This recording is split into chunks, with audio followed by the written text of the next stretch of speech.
Nous sommes en 1929. New York grouille d'activité, les rues sont bondées, les bureaux de Wall Street ronronnent, les téléphones sonnent sans arrêt et les traders optimistes font leur magie habituelle sur le marché boursier. Tout semble normal, jusqu'à ce que ça ne le soit plus. Tout commence par un murmure, une petite chute dans des actions, rien de grave. Mais à chaque minute qui passe, les chiffres chutent encore et encore et encore. Bientôt, le murmure devient un grondement, comme le bourdonnement sourd d'une ruche sur le bord de la panique. Les traders jettent des regards nerveux autour d'eux. Le téléphone sonne, mais personne ne répond plus. En un clin d'œil, la catastrophe frappe. Les valeurs s'effondrent, les banques sont en état de choc et les investisseurs, jadis sûrs de leur fortune, sont réduits à la ruine. Ce jour, connu sous le nom de Jeudi noir, est le début d'un cauchemar économique mondial. Une catastrophe si profonde que les répercussions sont encore ressenties aujourd'hui. Comment est-ce arrivé? Et surtout, est-ce que cela pourrait se reproduire?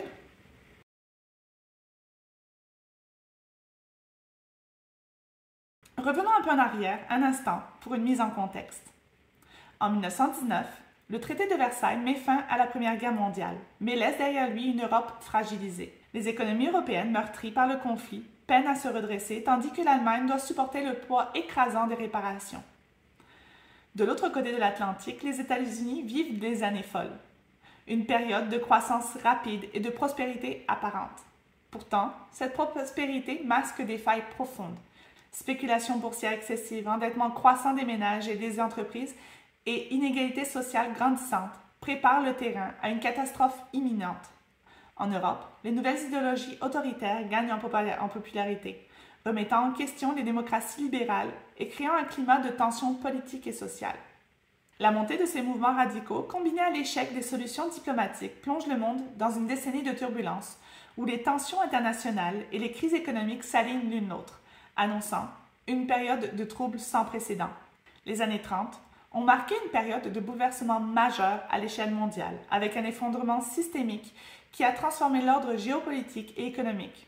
Cet effondrement a été déclenché par une série de facteurs interconnectés, mais c'est le crash boursier de 1929 qui a agi comme un véritable catalyseur, précipitant la Grande Dépression. En octobre 1929, un effondrement boursier à Wall Street secoue le monde. Ce qui avait commencé comme une petite chute se transforma rapidement en une panique générale. Le Jeudi noir marque le début d'une cascade d'événements qui allait plonger l'Amérique et le reste du monde dans la pire récession économique de l'histoire moderne. Les faillites bancaires se multiplient, privant les entreprises et les particuliers de crédits indispensables. En réponse, de nombreux pays adoptent des politiques protectionnistes, réduisant les échanges internationaux et aggravant la récession. Le tarif Smoot-Hawley aux États-Unis en est un exemple clé, provoquant une contraction du commerce mondial qui ralentit encore davantage la reprise économique. En Amérique du Nord, le choc est intense. En 1933, le chômage atteint 25% aux États-Unis et la production industrielle chute de près de 50%. Des images des Hooverville, ces bidonvilles à la périphérie des villes, illustrent la misère qui s'installe. La détérioration des conditions de vie exacerbe les tensions sociales, favorisant la montée des mouvements de protestation et le syndicalisme. Le New Deal, introduit par le président Roosevelt, vise à relancer l'économie avec des programmes de travaux publics, mais la crise a déjà laissé des cicatrices profondes. L'Europe, déjà affaiblie par les séquelles de la Première Guerre mondiale, plonge elle aussi dans une récession. L'Allemagne est particulièrement vulnérable, son économie étant fortement dépendante des prêts américains. La crise bancaire autrichienne de 1931 illustre bien l'effet domino, marquant un tournant dans l'effondrement du système financier européen. Des pays comme le Royaume-Uni et la France réagissent en augmentant l'intervention de l'État, tandis que d'autres, comme l'Allemagne et l'Italie, voient émerger des régimes autoritaires, profitant du climat de désillusion pour prendre le pouvoir. L'impact contrasté de la Grande Dépression en Amérique du Nord et en Europe s'explique par des structures économiques distinctes, des relations commerciales divergentes et des réponses politiques différentes. En Amérique du Nord, l'économie était fortement industrialisée et axée sur la consommation intérieure et le crédit. La stratégie principale pour essayer d'atténuer la crise a été l'adoption de réformes sociales. Alors qu'en Europe, les structures économiques étaient plus variées, ce qui a amené des réponses diversifiées. La Grande Dépression n'a pas seulement ébranlé les marchés financiers, elle a profondément transformé le tissu social et politique des deux côtés de l'Atlantique. Ces effets divergents nous montrent à quel point une crise mondiale peut impacter chaque région de manière unique, façonnant leur histoire et leur avenir. Mais la question reste, dans un monde moderne, une nouvelle crise de cette ampleur pourrait-elle se produire? Et surtout, serions-nous mieux préparés cette fois-ci?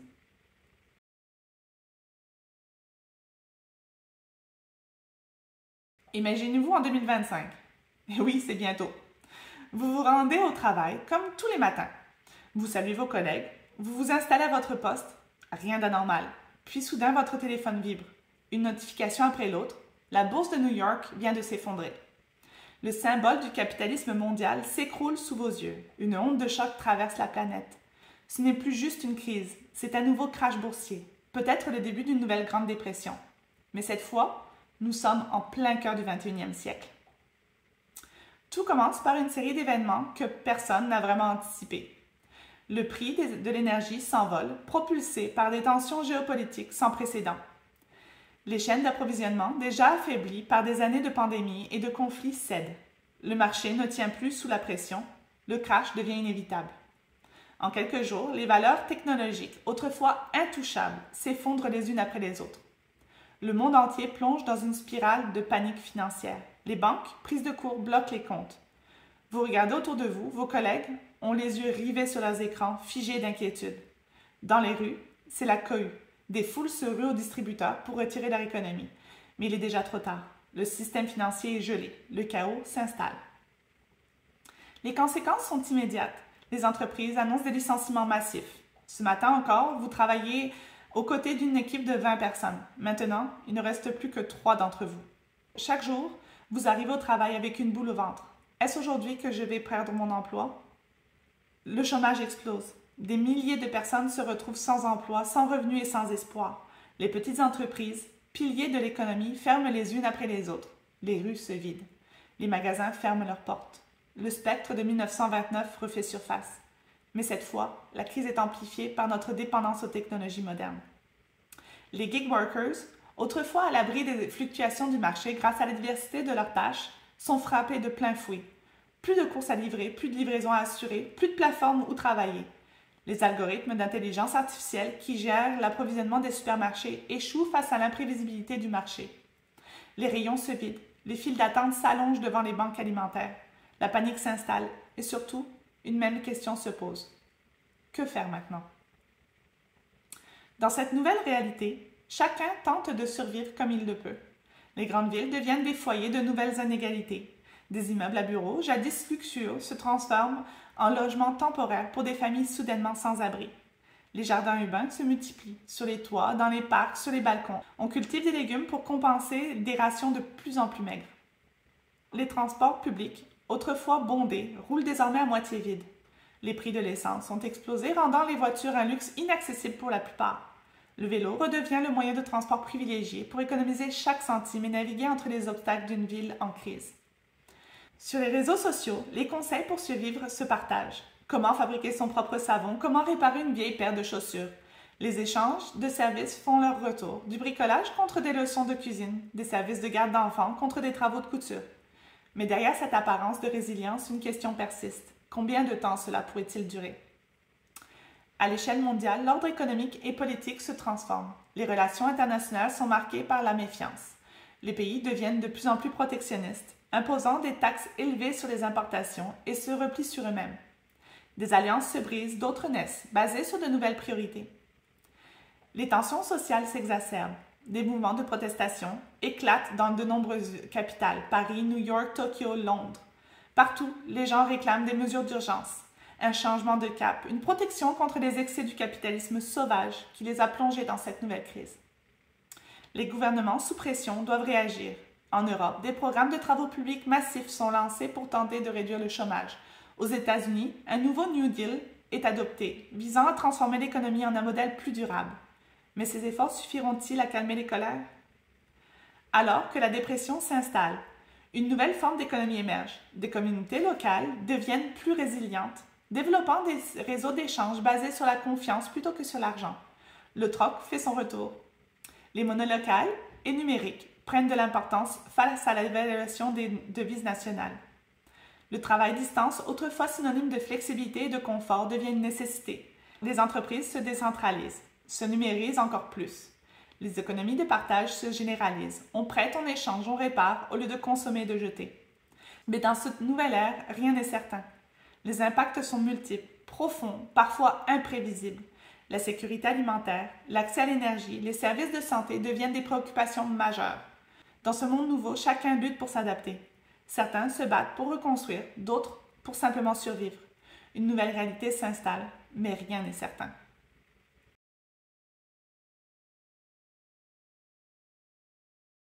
Les années 30 sont souvent décrites comme une décennie marquée par le désespoir et l'instabilité.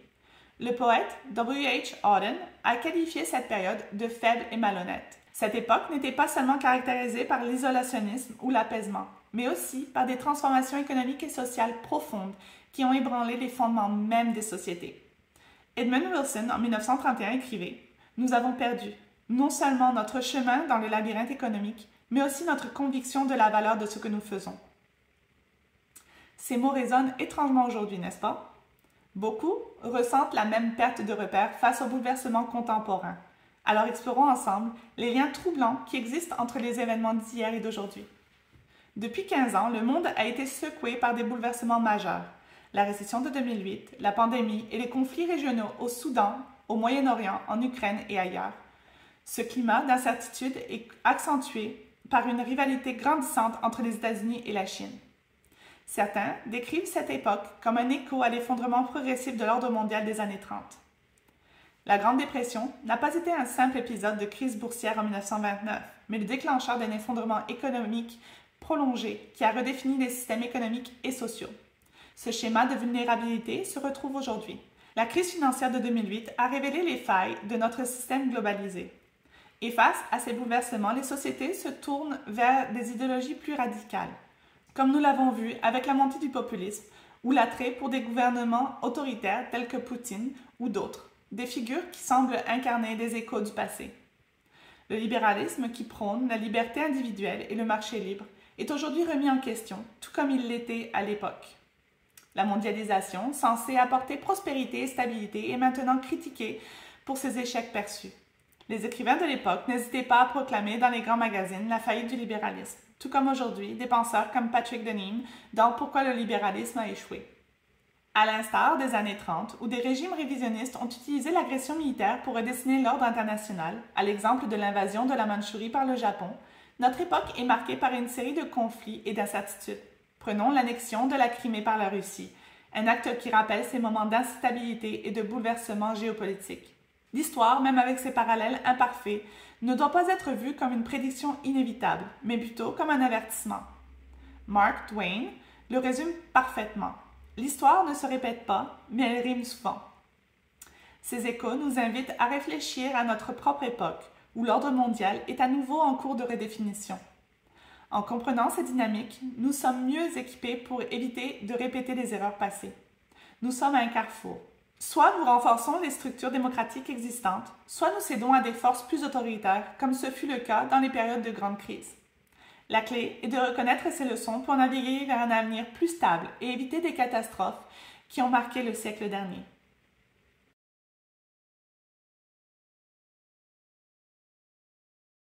OK, à ce stade, vous êtes peut-être tenté de penser « C'est ça, on est condamné, on rejoue le scénario des années 30 et tout va mal finir. We're doomed. » Mais attendez une minute. Comme dans toute bonne histoire, il y a toujours deux côtés.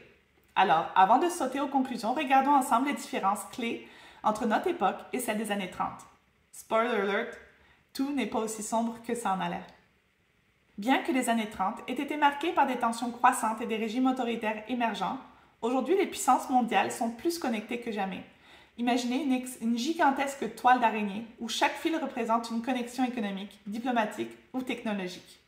Si l'un se casse, toute la structure s'ajuste. Grâce à des organisations comme l'ONU ou le FMI, les grandes guerres se transforment en débats de sanctions économiques plutôt qu'en conflits armés ouverts. L'économie des années 30, c'était un peu comme un naufrage. On prenait de mauvaises décisions, comme le protectionnisme ou l'austérité, qui ne faisaient qu'alourdir le bateau. Résultat, tout le monde coulait encore plus vite. Mais aujourd'hui, on a appris nos leçons. Les politiques économiques sont beaucoup plus affûtées et mondialisées. Les gouvernements savent mieux réagir, avec des outils flexibles comme les politiques monétaires et budgétaires. C'est un peu comme avoir une boîte à outils de crise. Baisse de taux d'intérêt ici, un petit coup de relance par là. Et grâce aux interventions coordonnées des banques centrales, on parvient à limiter les dégâts avant que tout s'effondre. Dans les années 30, c'était un véritable jeu de domino géopolitique, où des régimes comme l'Allemagne et le Japon cherchaient à redessiner les frontières à coups de tank. Aujourd'hui, c'est beaucoup moins qui a le plus gros canon et beaucoup plus qui peut gagner la bataille des taxes douanières et des embargos. Les conflits ont toujours lieu, mais on les règle souvent autour de tables de négociation ou à travers des sanctions économiques, plutôt qu'en envoyant des troupes sur le terrain. Les démocraties modernes, c'est un peu comme les vieux chênes, profondément enracinées et plus résistantes aux tempêtes politiques. Alors qu'il y a presque un siècle, les régimes autoritaires profitaient des crises pour s'installer, les démocraties d'aujourd'hui ont renforcé leurs institutions. Liberté de presse, société civile active, mécanismes de surveillance, tout cela aide à garder un œil sur les gouvernements, empêchant les dérives autoritaires. Si dans les années 30, on naviguait avec une carte mal dessinée et des outils rudimentaires, aujourd'hui on a GPS, radio et une équipe connectée. Grâce à la mondialisation et aux technologies modernes, les économies sont interconnectées comme jamais. Les chaînes d'approvisionnement sont internationales et chaque crise est un exercice de gestion collective.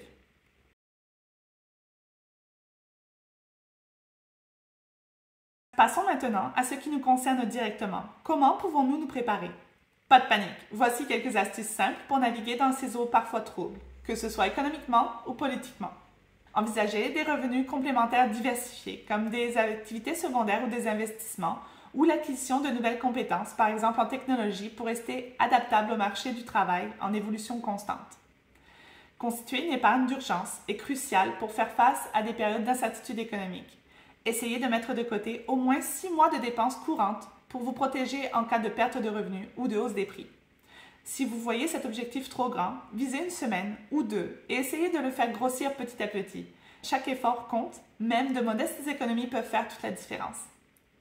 L'immobilier, les métaux précieux et d'autres actifs tangibles peuvent offrir une sécurité en période de crise financière.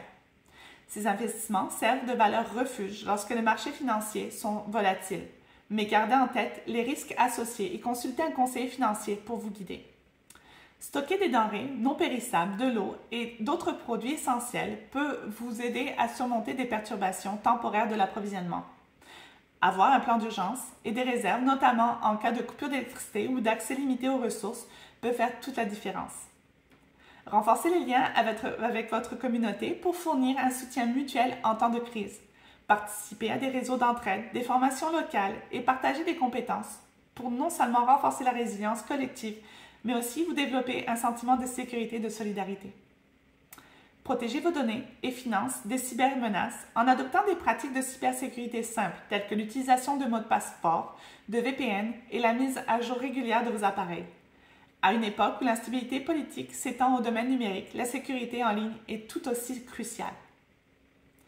La vraie question est, sommes-nous prêts à affronter une telle épreuve aujourd'hui? Avons-nous réellement tiré les leçons des erreurs du passé ou sommes-nous condamnés à répéter? Si l'histoire nous a appris quelque chose, c'est que le futur n'est jamais figé. Il se construit chaque jour à travers nos choix, nos actions et même nos erreurs. Les risques sont bien réels, mais en restant informés et en prenant un peu de recul, nous pouvons mieux comprendre ce qui se profile à l'horizon. Peut-être que ce ne sera pas une répétition exacte des années 30, mais un défi inédit à relever ensemble. J'aimerais vraiment entendre vos réflexions. Pensez-vous que nous revivons les années 30? Est-ce simplement une analyse parmi tant d'autres ou voyez-vous des signes qui confirment cette théorie? Que feriez-vous personnellement si une crise de cette ampleur se produisait aujourd'hui? Et surtout, comment vous prépareriez-vous à y faire face? Partagez vos avis dans les commentaires ci-dessous. Je suis impatiente de voir votre perspective. Merci beaucoup d'avoir regardé cette vidéo. Si elle vous a plu et que vous voulez en savoir plus sur les crises économiques ou d'autres événements historiques, pensez à vous abonner à la chaîne et activer les notifications pour ne rien manquer de mes prochaines vidéos. Ensemble, restons informés, préparés et prêts à affronter les défis de demain. À bientôt!